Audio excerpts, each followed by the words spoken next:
Takže na protest ma motivovalo prísť, kvôli tomu, že som mladý človek a obávam sa o stav demokracie na Slovensku a chcem tu žiť, nechcem odísť do zahraničia a mám tu veľa rodiny, známych a priateľov a Slovensko je predsa Európa.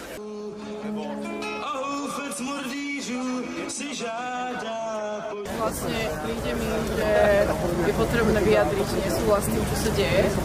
Je potrebné vyjadriť to, že tu sme, že proste nechceme si nechať uniesť štát.